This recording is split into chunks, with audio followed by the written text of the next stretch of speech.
Welcome everyone. My name is Sean, and today I want to talk about what is going on in the state of California now that it has come into effect that their minimum wage for fast food workers with large chains that have over whatever number of stores has jumped from $16 an hour to $20 an hour, because what we are seeing is all the predictable consequences one could expect, and despite what we were told time and time again about a great number of people being willing to pay just a little bit more money so that these people can have a so-called living wage, in reality, in actuality, sales are going to drop and people are going to lose their jobs. But before we get into that, this video is sponsored. So let me toss it to the sponsor, then we'll bring it back over here and we'll talk about it on the other side. Some of my fondest memories growing up as a child are waking up for Saturday morning cartoons and pouring myself a big bowl of cereal. But the thing is, as an adult, somebody who's trying to watch my carb intake, watch my sugar, that's not something that agrees with my current lifestyle, or at least it didn't until I discovered Magic Spoon. Magic Spoon is a wholesome throwback kind of brand that meets the adult needs of people that are looking to still have some delicious cereal. It has no sugar, 0 grams of it. It also contains, depending on the flavor, 13 to 14 grams of protein and 4 to 5 net carbs per serving. By the way, the serving's 140 calories, but delicious in every bite. As you can see, I've been kind of going through the chocolate right now. This one is obviously my favorite, but next up on my list to try is the frosted one. I mean, because come on, this is about my throwback, my youth, and restoring that. Now, not only does Magic Spoon offer the cocoa and the frosted variety, but there's also the fruity and the peanut butter variety, so you could take your taste buds back on whatever nostalgic journey you want to go on. On top of that, gluten and grain free. So if you have celiac disease, guess what? You can have cereal. You can live those childhood memories in an absolutely delicious way, and the taste, I mean, speaks for itself. I know this is a weird thing for me to appreciate, but it turns my milk chocolatey, just like back in the day. I'm gonna eat. I'll tell you the promo code and all that in a minute. Now, if you guys want to try Magic Spoon, get yourself the variety pack with the 4 flavors that I just listed. What you want to do is go to magicspoon.com/AJW, use the promo code AJW to get yourself $5 off that order. And guess what? Magic Spoon is so confident in their formula. They're so confident that this will be a throwback, deliciously crafted for you. They're offering a 100% satisfaction guarantee. So what are you doing? Scan the QR code on screen. Go to magicspoon.com/AJW and join me for Saturday morning cartoons with a bowl of cereal. So this all started last year in September when California Governor Gavin Newsom signed into law Assembly Bill 1287, which raised the wages for fast food workers that are in chains from $16 to $20 an hour. Now, this has been controversial for a great number of reasons. First and foremost, one of Gavin Newsom's primary supporters owns a bunch of different Panera Breads, and there's actually a carve-out in this particular wage increase for restaurants that have baked goods that are baked on site that exist prior to the implementation of this law. And when you work out all the details, what you find out that is it's an exemption for Panera Bread. Now we're learning that some companies, as you mentioned, will be exempt from this, which brings us to Panera Bread. Because of the franchise, they bake bread at their restaurants. They are not considered fast food according to this new minimum wage law. The law states that restaurants which bake their own bread and also sell it as a standalone item do not fall into the category of fast food, even though some customers consider them to be so. There is now an investigation into this loophole, especially in light of some financial contributions made by Panera Bread franchise owner Greg Flynn, who reportedly donated more than $150,000 to Newsom's campaign. And this is according to Bloomberg News. And considering Newsom's largest donors, or one of his largest donors, is from Panera Bread, you understand why from the jump it's already controversial. But the other reason that it's controversial is because even though it's good politics, it's bad policy. Now, I want to say right off the top, as somebody who worked at Five Guys for a very brief period of time, working fast food is hard. It does suck, and I'm not one of these people who sneers at people who says that they don't deserve X amount of wage, because in reality, my opinion of the skill level, or your opinion of the skill level required, or your opinion of how hard they're working is not what dictates wages. The market dictates wages, and what this is about is not the character of the fast food workers, the skill level that is required, which, let's be honest, is not very high, or the level of hard work that they put into these jobs, which, let's be honest, is actually pretty high.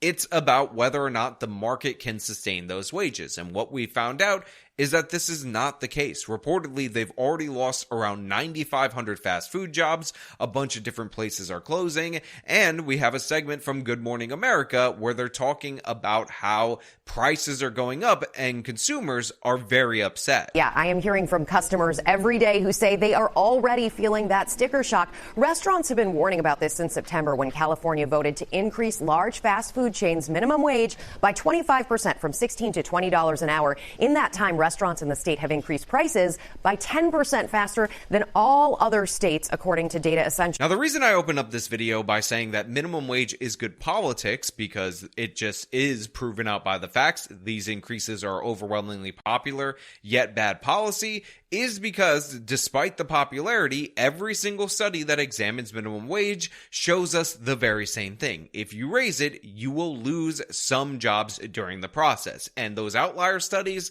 that all these different left-wingers like to point to as proof positive that you're actually not costing any jobs all give the caveat when you actually read the study rather than the summary from the Economic Policy Institute, Robert Reich, or whatever left-wing source, that the reason there wasn't a decrease in employment is because whatever industry was able to pass on the cost to the consumers. This is a basic law of economics. If you raise the price of something, you will in fact get less people paying for it. It's true for consumer goods, it's true for fast food in terms of the product, and it's also true for labor. So, of course, California decided that they were going to do this because it is unbelievably and undeniably expensive to live in the state of California, and rather than address the issues on why it's so expensive, like zoning and the fact that it's almost impossible to build any kind of housing, oppressive taxation, or anything like that, they've decided to blame the big corporations, so we got this fast food minimum wage increase, and it's going exactly as expected. The California Restaurant Association says the price hikes were entirely predictable results of the minimum wage increase. Since it took effect, job losses, reduced working hours, restaurant closures, and higher prices for California's inflation-weary customers have been ongoing, the group said. Now, I talked about how California fast food restaurants cut about 9,500 jobs, but this was disproportionately felt by Pizza Hut, who was the biggest job cutter, who actually fired nearly 1,300 delivery drivers. Also, El Pollo Loco and Jack in the Box announced that they will speed up the use of robotics, including robots that make salsa and cook fried foods. Now, there's actually a very good reason why I wanted to highlight Pizza Hut and Jack in the Box, and by the way, all these other fast food companies saying that they're going to move toward robotics, and of course the kiosks that don't actually require a clerk, is because this is the obvious stuff that we should have been alert to, because we've been seeing signs of fast food companies moving in this direction, but at the previous wage, at the previous moment in time, it was just not something that was such an obvious trade-off for them to go in that particular direction. So let's start with the Pizza Hut drivers. Now, is Pizza Hut still going to have delivery? Of course, 100%. Now, Pizza Hut basically was perfectly fine paying their delivery drivers $16 an hour, having them get the tips that you people give to your drivers when they end up bringing pizza to you. But instead, what they're actually going to pivot over to is Uber Eats, DoorDash, and all these different various delivery app services that charge you guys a bunch of fees, and guess what? Are actually not covered by the minimum wage increase. So now, instead of you having your pizza delivered to you by an employee who is actually paid a regular ordinary wage who gets your tips, you're going to have to go through DoorDash, Uber Eats, whichever one of these apps that charges you exorbitant fees in order to compensate for that. So instead of employees, we now have an increase in contractors, which, by the way, the sharing economy, which is the gig economy, which is the contractor economy, is in direct response to rules and regulations around labor, because people want to work, but they cannot normally get employed under the conditions that are set out by governments like the one in the state of California. So great job to everybody. You just put more downward pressure on Uber Eats delivery drivers' wages while firing people who were working regular ordinary jobs at Pizza Hut. Now, not only do you have the issue with Pizza Hut, and not only do you have the issue with a further push towards automation, which some people are going to say they were going to do that anyway, so I guess it's good policy to accelerate that. But you also have the idea that this is somehow going to benefit adults, because I don't know if you guys are aware of this, the overwhelming majority of people who work fast food in the state of California, they're not teenagers like you dumb idiots think. They're adults, except here's the thing, that is also incredibly deceptive. So the wage increase is meant to give more financial security to the more than 500,000 people who work in fast food restaurants in California and are not teenagers but adults working to support their families. Now, while it is true that a majority of fast food workers are in fact not teenagers, 30% of them are, and the next 30% are actually between the ages of 20 and 24 years old. So this is around a college-age workforce, and in fact, that means that a majority, 60%, are actually 24 and younger, therefore unlikely to be supporting a whole family. Now, when you compare and contrast fast food workers to the overall economy, only 13% of the workforce in the broader economy is under the age of 24. So what we have right now is California doing something that felt good, big fast food companies, giant corporate profits. We got to help those families in an industry that is overwhelmingly and disproportionately not filled with people who are trying to support their family. And again, if you are trying to support your family, I'm not against you getting a higher wage per se. It's just the fact of the matter is this is costing people jobs. It's creating problems, and getting paid $16 an hour is much better than getting paid $0 an hour, which is the wage that you will make when your fast food joint ends up shutting down. And we've also seen a bunch of different shutdowns of these fast food restaurants that seemingly are reported by the news as a surprise, even though, again, this is something that was warned about for a very long time. Now, look, there are a bunch of different news articles that talk about a group of restaurants shutting down here and there. There's a Foster Freeze I often see referenced, which is an ice cream franchise that I never heard of. It must be something outside of my region. But I do want to caution people from just highlighting these and going with your confirmation bias, because one of these chains that I looked into, called Mod Pizza, did have some restaurants shut down, 5 in the state of California, post the wage increase, but they've also had about 30 locations shut down nationwide, so this could be a situation where that franchise is already struggling. But the thing is, if you have these fast food restaurants already struggling, there's already upward pressure on wages, which, by the way, we've seen with them offering all these different various bonuses in order to get people to take these jobs. Putting additional pressure on these restaurants is obviously going to lead to negative consequences. Now, while the Foster Freeze appears to have given the employees advance notice that they weren't going to be able to operate as soon as this kicks in, I will also point out that some of these Mod Pizza did not give their employees notice, so they ended up completely screwed over. And if this is attributable to the minimum wage,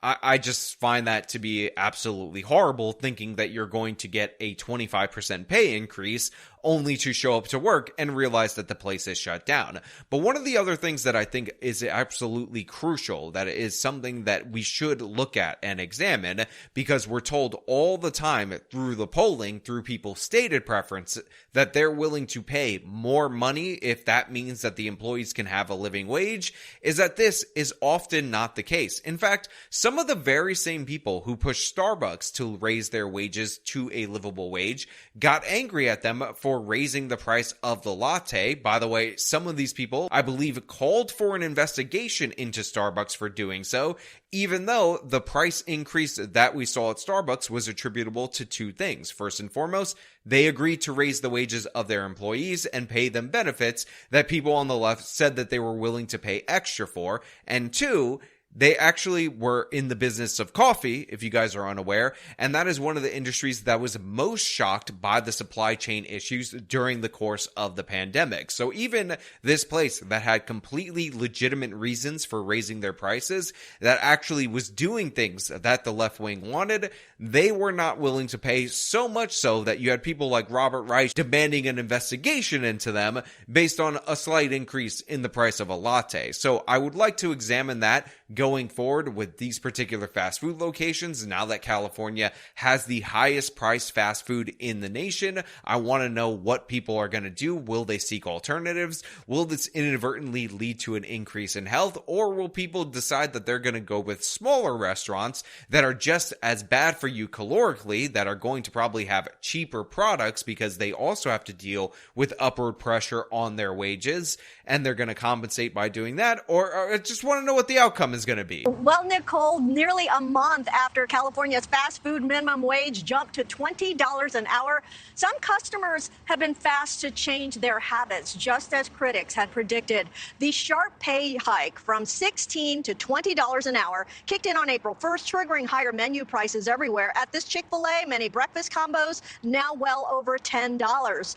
At In-N-Out, the popular double-double is now nearly $6. In some parts of LA, a Big Mac will set you back by $5, a Chipotle burrito by over $10. You know, one of the most annoying things about being in such an economically illiterate country is that you have these reports about these obvious consequences that anybody could have seen coming, that people warned about, and they're being reported on the news like they're a shock, like it's something that you should be surprised about, even though, again, every single study shows that increasing the minimum wage, which quite literally means you're criminalizing employment below a certain amount, below a certain wage, ends up reducing jobs. And the fringe outlier studies that the left wing drags out to say, no, actually it doesn't, even though those are clearly the anomalies, often have the caveat that the only way you're able to maintain employment is if the employer is able to successfully pass off the wage increase